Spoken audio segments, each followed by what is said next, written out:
My grandson said, "I sold your house to pay for a vacation for me and my wife. You have one day to pack your things." I just smiled. He didn't know that the house was actually, well, I'm getting ahead of myself. I'm glad you're here with me. Please listen to my story till the end. I never imagined my golden years would be shattered by the boy I helped raise. For 40 years, I've lived in this two-story colonial on Maple Street, where I raised my daughter Laura, and where every floorboard creaks with a memory of my late husband, Arthur. After Arthur passed 5 years ago, the house became my whole world, my sanctuary and my anchor. Leo had always been my bright spot, my daughter's boy, a sleek, successful marketing executive married to Chloe, an interior designer with a perpetually curated smile. They lived in a downtown loft, all sharp edges and cold surfaces, a world away from my warm, cluttered home. Our relationship had been simple: Sunday dinners, birthday cards, the easy rhythm of a grandmother and her grown grandson. But 6 months ago, the rhythm changed. It started with questions. "Gran, this place is a lot for you, isn't it?" Leo would ask, his voice dripping with a concern that felt new and unnatural. "Wouldn't a nice, manageable apartment be safer?" Chloe's visits became inspections, her designer-clad fingers tracing the dust on a mantelpiece, her eyes calculating square footage instead of seeing family history. The phone calls began, often late at night. "Gran, have you thought about a reverse mortgage?" Leo would probe. "Is your will up to date? Do you have a healthcare proxy?" It felt less like care and more like an audit. Then came that Tuesday. I was in my garden tending to Arthur's rose bushes when Leo's car pulled up. He was alone. No Chloe. The expression on his face, a grim, determined mask, sent a chill straight through me. He didn't hug me. He just walked past me into the house. I followed. My hands didn't shake as I pulled the heavy document from the drawer. They were steady, calm, a calm that comes not from lack of fear but from the deep, certain knowledge of what must be done. The file was labeled in Arthur's precise handwriting. The Maple Street Trust. We'd set it up 3 years before he died on the advice of our shrewd estate attorney, Miranda Thorne. "It's cleaner, leaner," Arthur had said, his hand covering mine. "It protects the house, keeps it out of probate, and makes sure things go where we want them to go." At the time, it had seemed like a dry, legal formality. Now it was my shield. According to the trust, Maple Street was not owned by Alina Reed. It was owned by the Reed Family Living Trust. I was the sole trustee. Our daughter, Laura, Leo's mother, was the first beneficiary upon my passing, with Leo named after her. The terms were clear: the property could not be sold, mortgaged, or transferred without the express written consent of the trustee. Me, Leo, couldn't have sold it. Not legally. He couldn't even list it without my signature. So what had he actually done? Was this a monstrous bluff to terrify me into signing? Or had he committed something much, much worse? I needed facts, not fears. I powered up my laptop, yes, I own one, despite what my grandson assumes about my technological prowess, and began to search. It took an hour and 2 patient phone calls to the county clerk's office, but I finally got my answer. "Ma'am," a polite young woman confirmed, "according to our records, the deed for Maple Street is held by the Reed Family Living Trust, established in 2018. You're listed as the trustee. There have been no recent filings, no liens, no change of ownership documents submitted." I thanked her and hung up, a grim certainty settling in my bones. Leo had lied. Either to me or to a potential buyer or to both. This was fraud.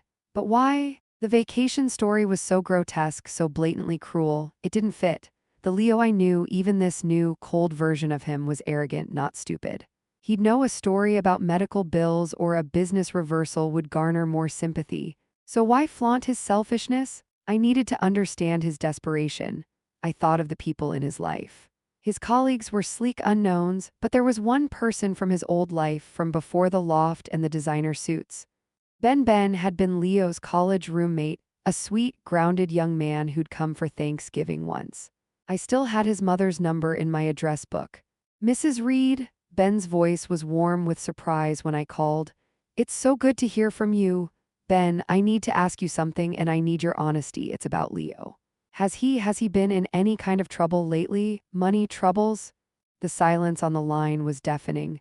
"Mrs. Reed, I probably shouldn't say this. We're not as close as we used to be, but there are rumors at the firm."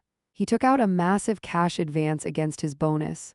"Like, might not get a bonus that big, massive. Word is he's leveraged to the hilt. Some people think he's about to miss his condo payments. My stomach twisted. How massive, Ben? I heard 6 figures. I thanked him, my voice barely a whisper, and ended the call, so it wasn't just a vacation. It was a lifeline. Leo was drowning, and instead of throwing him a rope, I was the rock he'd decided to push under to save himself. I opened a new tab on my laptop and navigated to Instagram, another platform my family thinks is beyond me. Chloe's profile was public, a waterfall of perfect images. Designer handbags, rooftop cocktails, artfully plated meals, and then I found it. A highlight reel titled Bora Bora Bliss, dozens of posts, countdown stickers, screenshots of villa bookings, a post from last week. When the resort confirms your overwater bungalow is waiting, number manifesting this energy, number 5 years of luxury. They hadn't just planned it. They'd preened about it, built a public narrative of this extravagant escape. They'd promised it to their world, and now they needed my home to pay for it. The cruelty of the vacation story clicked into place. It wasn't just a cover, it was a manifestation of their values. My life, my memories, my safety were worth less than their social media feed. A cold, hard resolve crystallized within me. I would not run. I would not hide in some facility while they sipped champagne in my stolen bungalow. I would let them think they'd won. I picked up my phone and scrolled through my contacts, landing on the one person I knew could match fire with fire. Miranda Thorne, Arthur's old friend, the attorney who'd drafted the trust. Miranda, I said when her no-nonsense voice answered. It's Alina Reed. I need your help. My grandson just tried to steal my house. Alina has the truth and a ruthless attorney on her side. But Leo and Chloe are desperate and convinced they're already victorious. When the movers arrive at 3 p.m. as promised, what will Alina do? And what shocking move is Miranda Thorne already planning? Miranda Thorne arrived at 9 a.m. sharp, a storm in a sensible pantsuit, her leather briefcase looking more like a weapon than an accessory. She'd been Arthur's rock at law school, and in the decades since, she'd built a reputation as the most formidable elder law attorney in the state. She didn't hug me, she assessed me with a sharp, approving nod. Tell me everything, Alina, don't leave out a single detail. We sat in the living room, the same spot where Leo had delivered his ultimatum just 18 hours before. I walked her through it all, the intrusive questions, Chloe's appraising glances, the late-night calls about my will, and finally, the brutal announcement. Miranda took notes on a yellow legal pad, her pen scratching furiously. Do you have any recordings, texts, emails? She asked, her gaze intent. I shook my head. It was all in person, but Miranda, he can't have sold it. The trust? He can't, she confirmed, cutting me off. Not without your signature as trustee, which you haven't given. Which means he's either forging documents or he's running a bluff so aggressive it borders on psychological abuse. She pulled out her own sleek laptop. Let's see if he's been stupid enough to file anything fraudulent with the county. While she typed, I made tea, my hands finally beginning to tremble now that I wasn't alone. The reality of what was coming pressed in. Leo had said the movers would arrive at 3 p.m. Would he come with them? Would he bring the so-called new owners? As if on cue, my phone buzzed, a text from Leo. Gran, have you started packing? The movers will be there at 3. Please be reasonable. I showed Miranda the screen, her lips thinned into a grim line. Don't respond, let's see if they show. If they do, I'll handle it. You don't say a word. The hours crawled by. Miranda made calls, her voice a low, commanding murmur. I tried to garden, but my eyes kept flicking to the curb. At 2:45 p.m., a large white van with citywide movers on the side pulled up. 2 burly men in matching t-shirts climbed out, one checking a clipboard. My heart hammered against my ribs. This was real. He had really hired strangers to empty my life onto the curb. Remember, Miranda said, placing a steadying hand on my shoulder. Let them knock. Do not open the door until I do. 3 sharp, officious raps shook the front door. I stood frozen in the hall. Mrs. Reed, a man's voice called. We're from Citywide Movers. Your grandson Leo hired us for your relocation today. Miranda opened the door, her posture radiating authority. Good afternoon. I am Miranda Thorne, Mrs. Reed's legal counsel. May I see your work order? The lead mover, a man with a kind, confused face, handed over a clipboard. Miranda scanned the paper, her eyes turning to ice. This order was placed by Leo Reed, but he has no legal authority to initiate a move from this property. This house is held in a trust with Mrs. Reed as the sole trustee. You've been hired under false pretenses. The man blinked. But Mr. Reed said his grandmother was moving into assisted living. He said she agreed. Mrs. Reed has agreed to no such thing, Miranda said, her voice leaving no room for argument. She had no knowledge of your company being hired. I'd suggest you contact Mr. Reed for payment, as you will not be moving a single item from this address today. As the movers, now annoyed and embarrassed, trudged back to their van, another car screeched to a halt behind it. Leo's black sports car. He exploded from the driver's seat, his face mottled with rage. Chloe scrambled out of the passenger side, her phone already in her hand, likely recording. Miranda stepped onto the porch, a sentinel in heels. Mr. Reed, we need to talk. Who are you? Leo spat, charging up the walk. Gran, what is this? Who is this woman? I appeared in the doorway behind Miranda, my spine straight. This is Miranda Thorne, my attorney, Leo. She's here because you attempted to commit fraud. I was helping you, he shouted, the veneer of the concerned grandson completely gone, replaced by naked fury. You're a liability in this house. You could fall, you could die, and no one would find you for days. That is not your decision to make, Miranda stated coldly. Your grandmother is of sound mind and body. What you have attempted is illegal. It is financial exploitation of an elder. Chloe pushed forward, her voice a shrill counterpoint. We're family, everything she has should be his anyway. She's just being a selfish, stubborn old woman clinging to a house she can't handle. The words hung in the autumn air, toxic and final. When you need what, Leo? I asked, my voice quieter than theirs, cutting through the noise. Money for your Bora Bora vacation, money to cover the six-figure advance you took from your firm. His eyes bulged. The color drained from his face. How did you? I may be 72, I said, taking one step forward, but I am not senile. I can still make phone calls. I saw it then, the flash of pure, unadulterated fear in his eyes. Not fear for me, fear for himself. Fear of exposure, of consequences, of his house of cards collapsing. You tried to make me homeless, I said, the pain of that truth giving my words weight, for a beach photo. Before he could spew another lie, a second car, a sleek sedan, pulled up. A young man in an ill-fitting suit hurried out. Leo's attorney, no doubt. The cavalry he'd called when the movers phoned him. The game had just changed. They were escalating. And as Miranda turned her steely gaze on the new arrival, I knew our quiet war was about to get very, very loud. With Leo's lawyer on the scene and his fraud exposed in front of witnesses, the battle lines are drawn. But desperate people do desperate things. What damaging move will Leo and Chloe make next? And what is Miranda Thorne already preparing that will turn their world upside down? The young man extended a hand, his smile too tight, his suit too new. Miss Thorne, I'm Jameson Price representing Mr. Reed. Perhaps we can discuss this inside like reasonable people. Miranda didn't take his hand. There is nothing reasonable about attempting to illegally evict a senior citizen from her home, Mr. Price. But by all means, let's make this conversation official. She stepped aside, allowing them into the foyer but no further.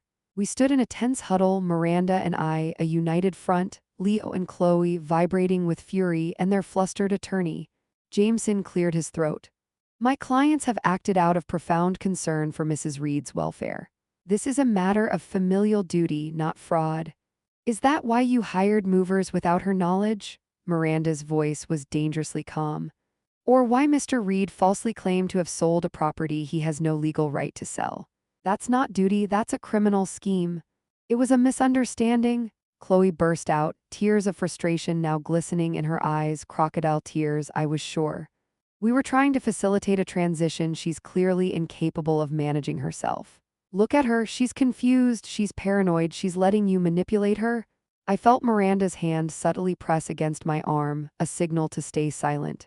She was in her element now. Mr. Price, Miranda said, ignoring Chloe entirely, I will be filing a formal complaint with Adult Protective Services for financial exploitation and attempted elder fraud this afternoon. I am also preparing a civil suit for intentional infliction of emotional distress. Furthermore, I will be seeking a temporary restraining order barring your clients from contacting Mrs. Reed or coming within 500 feet of this property. Leo paled. You can't do that. This is my grandmother's house. "Which you tried to steal," I said, unable to stay quiet any longer. The word steal echoed in the hall. Jameson Price looked like he wanted to be anywhere else. "Miss Thorne, surely we can avoid scorched earth litigation. My clients are willing to propose a compromise." "I'm listening," Miranda said, though her tone suggested she was merely gathering more evidence. "A shared living arrangement," Jameson said, gaining a little confidence. "Mrs. Reed remains in the home, but Mr. Reed is added to the trust as a co-trustee. He handles the burdensome financial and maintenance decisions, relieving her stress. She gets to stay, everyone wins." I almost laughed, the sheer naked gall of it. They wanted to legally steal control, not just the house. Miranda did laugh, a short, dry sound. "So she becomes a prisoner in her own home, dependent on the very person who just tried to defraud her? That is not a compromise. That is the plan, just with a prettier bow. The answer is no." Leo's composure shattered. "This is ridiculous. I'm her only grandchild. That house is mine. It's always been meant for me." He jabbed a finger in my direction. "You're an old woman clinging to an asset you don't need while your own family struggles. We have debts. We have a life to maintain." There it was. The truth, raw and ugly, finally vomited into the open. "Debts you incurred," I said, my voice cold. "A life you chose, that does not give you the right to mine." Jameson tried to regain control. "Mrs. Reed, please consider the future. If you become truly unable to care for yourself, who will be there? A paid lawyer or your family?" "A lawyer didn't try to throw me out on the street," I replied. Chloe grabbed Leo's arm, her whisper a hiss we could all hear. "This isn't working, we need to go." Leo shook her off, his eyes burning into mine. "You'll regret this, Gran. We tried to do this the easy way." "You've chosen war?" He turned on his heel, dragging Chloe with him. Jameson Price offered a stiff nod and followed them out, a defeated general retreating from a lost battle. The door closed, and the silence that followed was profound. I sagged against the wall, the adrenaline draining away, leaving me exhausted. Miranda turned to me, her expression grave. "Eleanor, they're not going to stop. A restraining order will slow them down, but people this desperate and entitled, they'll find another angle. Likely they'll try to have you declared incompetent." A chill ran through me. They brought it up, paranoid, confused. They're already laying the groundwork. "Exactly," Miranda said. "We need to build our fortress now. We need documentation of your competence. Medical evaluations, financial records, testimonies from friends, and we need to understand the full extent of their motive. Do you have access to any of their financial information?" I thought for a moment, then remembered. When Leo was in college, his first credit card, I'd co-signed. He'd never removed me, he probably forgot it existed. "I think I do," I said. A slow, fierce smile spread across Miranda's face. "Good, while I file the emergency motions, you request those statements. We need to know exactly what fire they're trying to put out with your house." That night, after Miranda left with a folder full of notes and a promise to return in the morning, I didn't feel safe. I felt like a general on the eve of a siege. I went to the hall closet and pulled out an old photo album. I turned to a page of a gap-toothed, 8-year-old Leo grinning beside Arthur at the lake. The pain was a physical ache. I had loved that boy with my whole heart, but the man he'd become was a threat I had to neutralize. With a deep breath, I closed the album and picked up the phone. It was time to call in reinforcements, not just of the legal kind. Eleanor is building her defense, but Leo and Chloe are already plotting their next, more dangerous move, having her declared incompetent. As Eleanor reaches out to old friends for help, what shocking discovery will she make in Leo's financial records? In who from her past is about to become her most unexpected ally? The photo album lay heavy on my lap, a relic of a sunnier past. But nostalgia was a luxury I couldn't afford. I closed its covers on the image of Leo's innocent smile and placed it back on the shelf. The boy in that picture was gone. Now I had to protect myself from the man he'd become. Miranda's words echoed, "They'll try to have you declared incompetent." I needed witnesses to my life, not just legal documents. My first call was to Helen, my oldest friend from the Historical Society. I didn't sugarcoat it. "Helen, it's Eleanor. I'm in a bit of a family crisis. Leo is trying to take the house." There was a sharp intake of breath on the other end. "That little weasel. I saw the way that wife of his looked at your silver last Thanksgiving. What can I do?" Her immediate, fierce loyalty was a balm.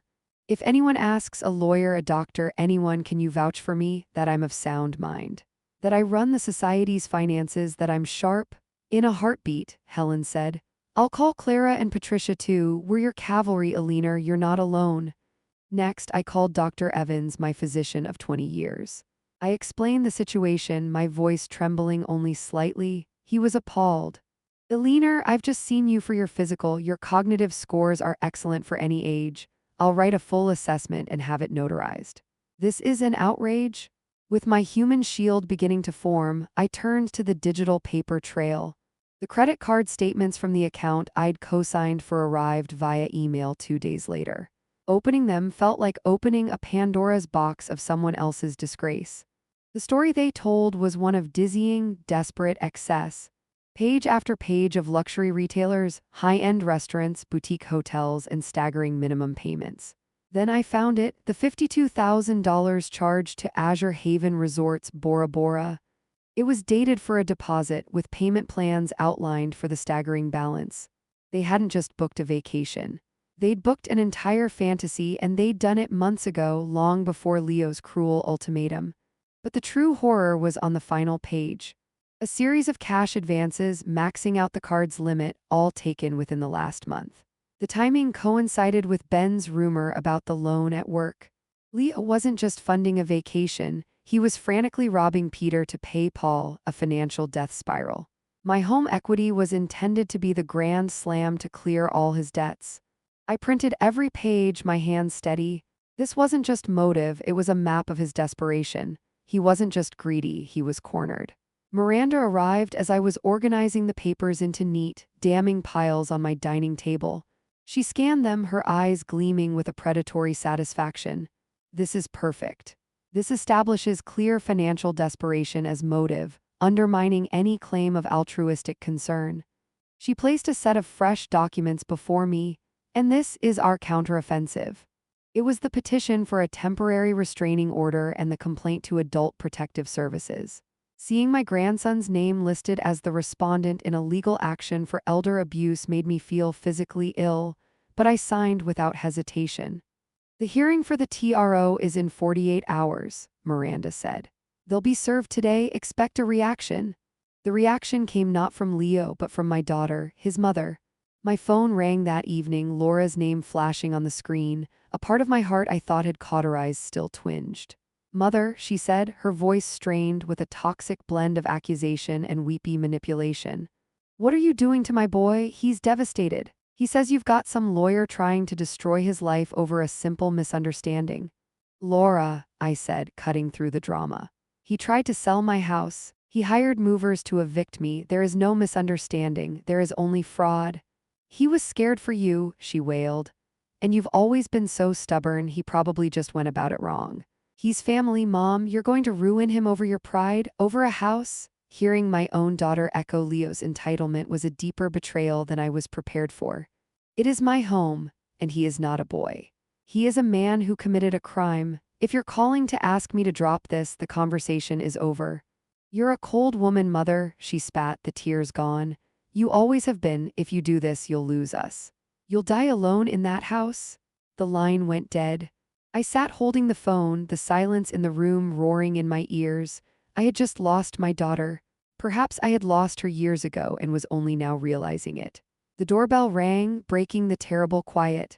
It was Helen, holding a casserole and a bottle of wine. She took one look at my face and pulled me into a fierce hug. The rumor mill is churning, Alina, she said, moving to the kitchen to put the kettle on. Laura's been calling everyone, playing the victim. But you know what? More people are on your side than you think. Nobody likes a bully, especially one who picks on his grandmother. As we sat at the kitchen table, the dam finally broke. I told her about the financial statements, about Laura's call, about the photo album.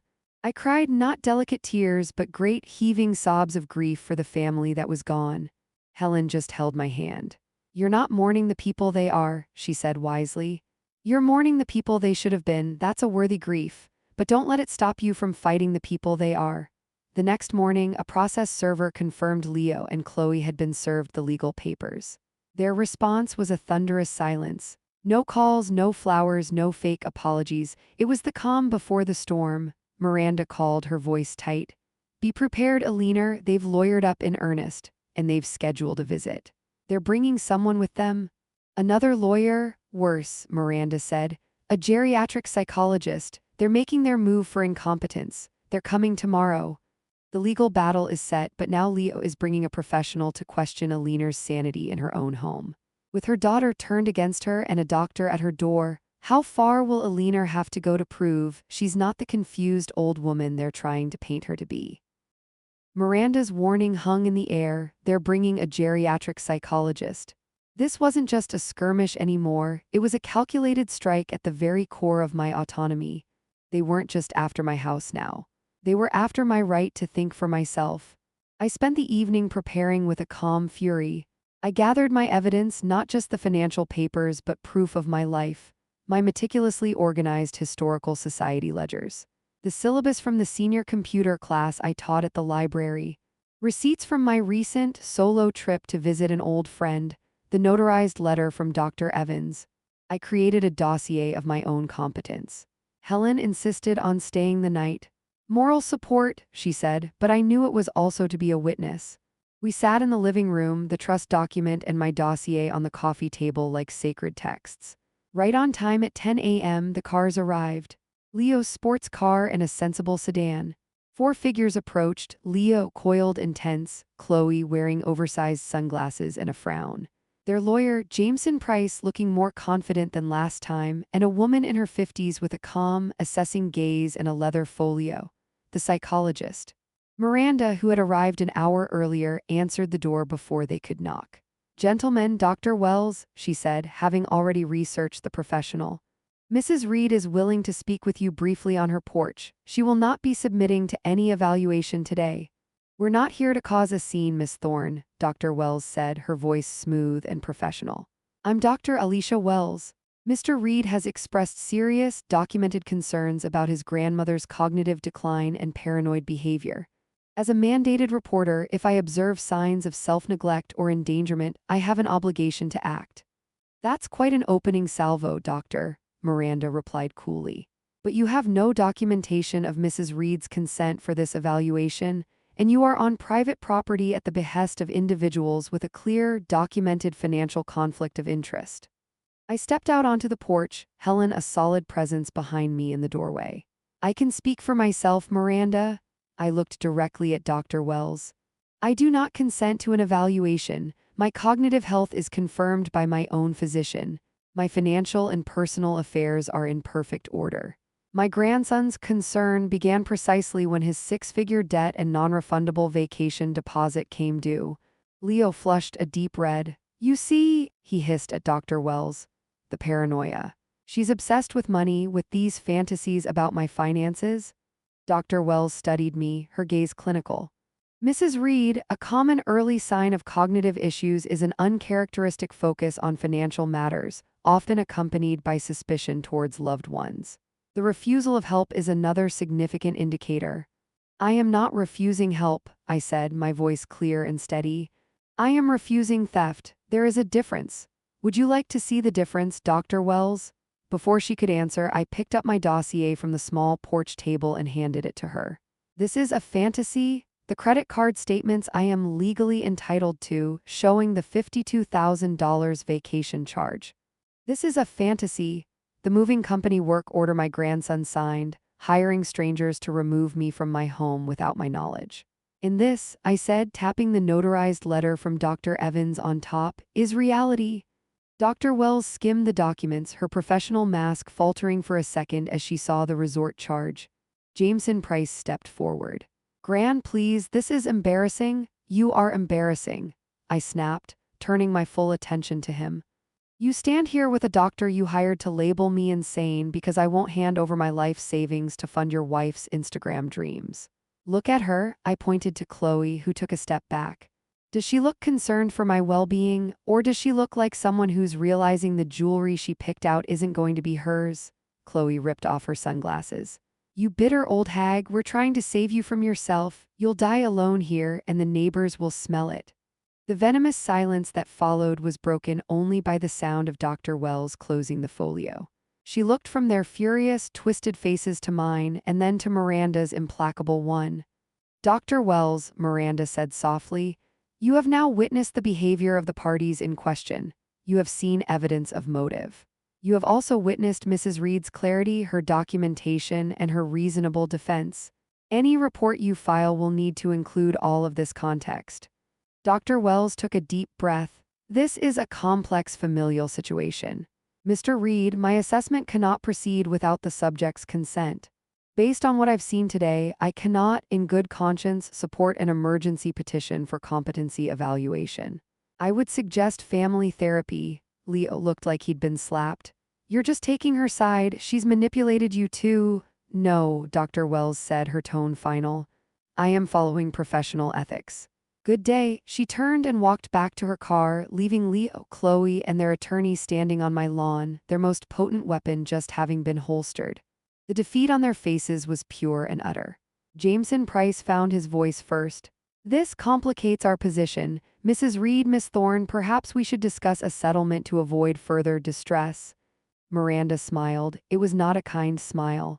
"Our position is unchanged. We will see you at the restraining order hearing tomorrow. And we will be adding defamation to our civil suit, given today's attempt to medically slander my client."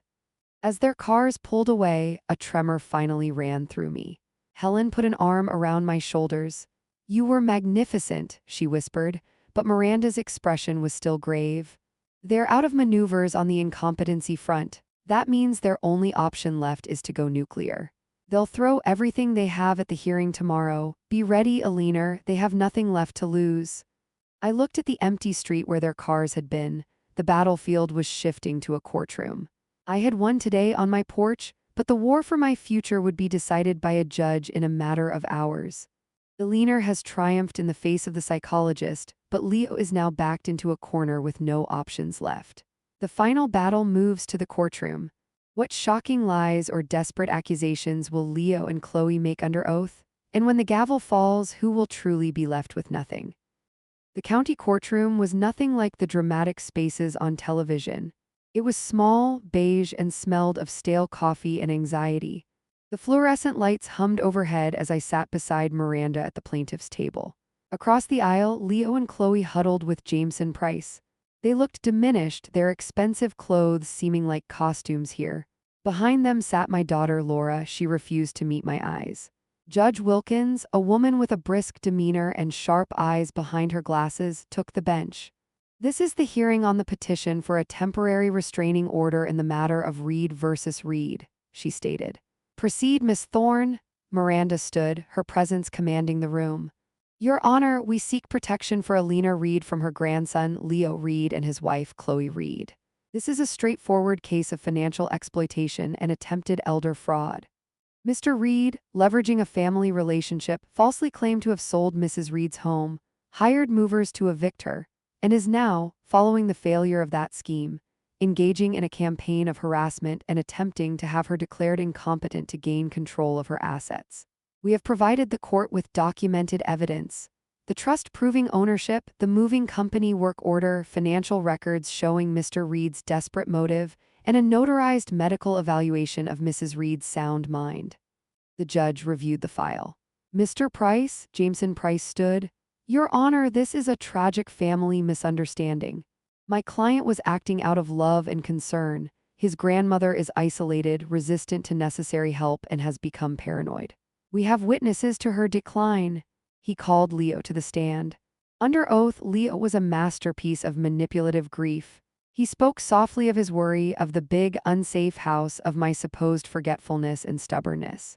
He painted himself as a martyred savior. "I just wanted her to be safe," he said, his voice breaking. "The moving company, it was a mistake. I was trying to help her see a better future." Miranda's cross-examination was a surgical strike. "Mr. Reed, this better future, did it include a $52,000 deposit for a resort in Bora Bora?" Leo stiffened. "That's a separate matter. A separate matter you intended to pay for with equity from this house you claim to have sold, correct?" "Objection." "Assumption," Price called. "Sustained. Answer the question directly, Mr. Reed," Judge Wilkins said. "No," Leo lied. "That's not true." Miranda placed the credit card statement in front of him. Is this your signature on this account? Does this statement which shows that charge belong to you? He was trapped.